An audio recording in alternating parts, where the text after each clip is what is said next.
Okay, so picture this, right? Milan, April 2025. Beautiful day, sun shining, like any other day, really.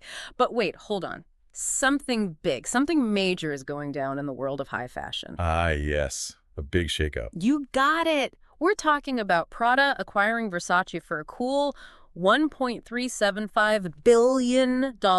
Billion with a B. Oh, that's a lot of zeros. Exactly. Now, this isn't your average everyday business deal. This is major, and we're diving deep to understand what it all really means for Italian fashion, for the global luxury market, the whole shebang. It's a fascinating case study, isn't it? A real glimpse into the inner workings of the luxury world. The sources you've gathered are excellent. They paint such a vivid picture of everything that's going on. Right, from the key players involved to the history of both brands and even the broader context of Italian fashion's place on the world stage. Let's try and unpack it together. Let's do it. All right, so first things first. On April 10th, 2025, this huge deal was finalized.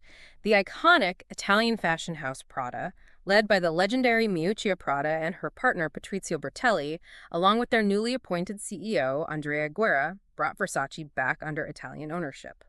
The interesting part here is that Versace was previously owned by the American company Capri Holdings, which, for those who don't follow this closely, is the same company that owns Michael Kors. Ah, yes, the Coors connection. That adds a whole other layer to this, doesn't it? The original acquisition by Capri Holdings back in 2018 was actually for a much higher price, think somewhere around $2.15 billion, and that included debt. Yeah. So this recent transaction with Prada, it definitely makes you think. Yeah, the difference in price is noticeable, that's for sure. What's going on here? What's going on? Why now? Right. The why now is the big question here. And this is where things get really interesting. See, Prada's relatively new CEO, Andrea Guerra, he's been tasked with this challenge of blending tradition with a vision for the future. And let's not forget, Lorenzo Bertelli, Miuccia, and Patrizio's son, he's set to take over eventually. There's this whole family dynasty element to Prada. It's very Italian in a sense. Yeah, it's like a whole soap opera up in there, right? Family, fashion, billions of dollars. Exactly. But this acquisition, it's seen as this bold strategic move under Guerra's leadership, a sign of things to come, perhaps. It's almost as if they're saying, hey, we're back, baby. Prada's back and ready to play in the big leagues. And they've chosen Versace, no less. Such a powerful statement. Okay, so let's zoom out a bit for a second, right? Italy, as we know, plays a massive role in the luxury world. The sources we've got here, they all point to the same thing. Italy's the origin of something like 50 to 55% of the world's personal luxury goods. But here's the thing. Go on, I'm all ears. Okay, so they're producing all this incredible stuff, right? But when it comes to the financial side of things, the big valuations, Italian brands often find themselves being overshadowed by these giant French luxury conglomerates. We've mentioned them already, LVMH, Kering. These guys are massive, and historically they've been the ones acquiring a lot of the Italian labels. It's an interesting dynamic. It's like a classic David and Goliath story, almost. Mhm. You've got these individual Italian brands, often family-run, steeped in tradition and craftsmanship, going up against these massive multinational conglomerates. And those French groups, they've definitely been playing the acquisition game very aggressively. Yeah, it's like they've got their eyes on all the best pieces on the board. Yeah. Right, and it's not just about owning brands for the sake of it. These conglomerates, they're looking for strategic advantages.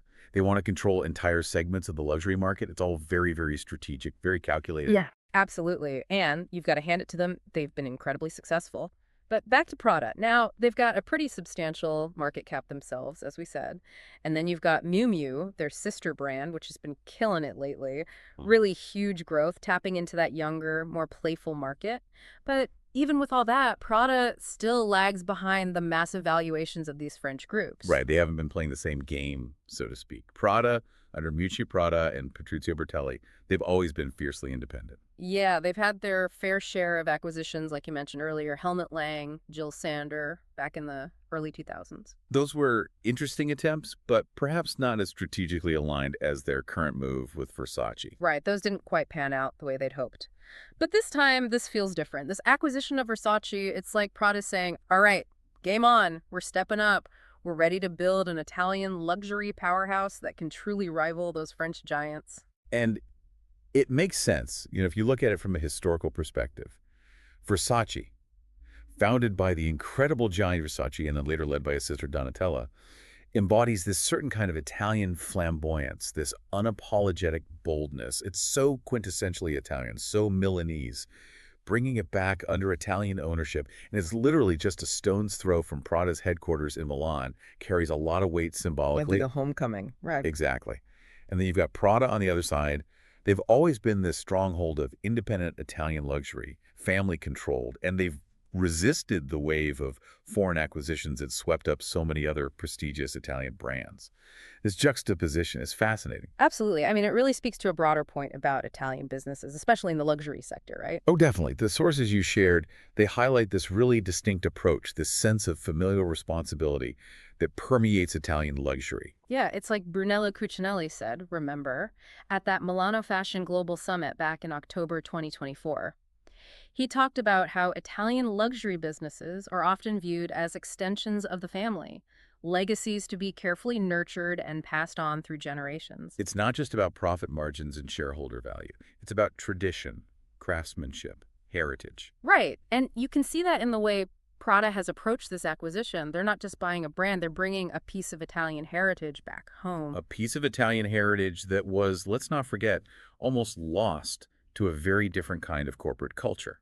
A culture where brands are assets to be bought and sold, often with little regard for their historical or cultural significance. It's like they saved it from the jaws of Wall Street. Uh-huh. Yeah, something like that. But let's not forget, there's this whole other layer to this story, which is Milan itself. Both Prada and Versace, they're rooted in Milan, the city's fashion scene. It's like the epicenter of Italian style. It's where it all happens, isn't it? Milan Fashion Week, all the big names, the shows, the parties, the energy. Milan really is a central character in this whole narrative. Totally. And it's not just Prada and Versace, right? You've got other Milan-based groups like Moncler, which has been making its own waves, acquiring Stone Island, for example. And then you've got OTB Group, which owns Diesel, Jill Sander, Maison Margiela, all making bold moves. Oh yeah, OTB, they're definitely shaking things up as well. They've got a very distinct approach, very unconventional. Yeah, they're not afraid to take risks, that's for sure. But what's interesting is that even the French groups, they're still very much invested in Milan. I mean, Kering, they've got a stake in Valentino, which is based in Rome, but still very much a part of that Italian fashion scene.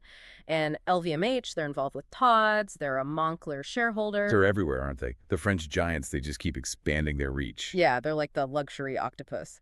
But it shows you how important Milan is as this fashion hub, how much everyone wants a piece of the action. It's a global battleground, right there in the heart of Milan. And this Prada Versace move, it's just the latest chapter in this ongoing saga. So here's the million-dollar question, the thing everyone's wondering. Can Prada actually pull this off? Can they integrate Versace and create this true Italian luxury powerhouse that can stand up to the likes of LVMH and Kering? It's the big unknown, isn't it? On paper, it makes sense, the synergy, the combined brand power, the strategic advantages. But integrating two distinct brands, especially ones with such strong identities as Prada and Versace, it's no easy feat. It'll be interesting to see how they approach it. Exactly.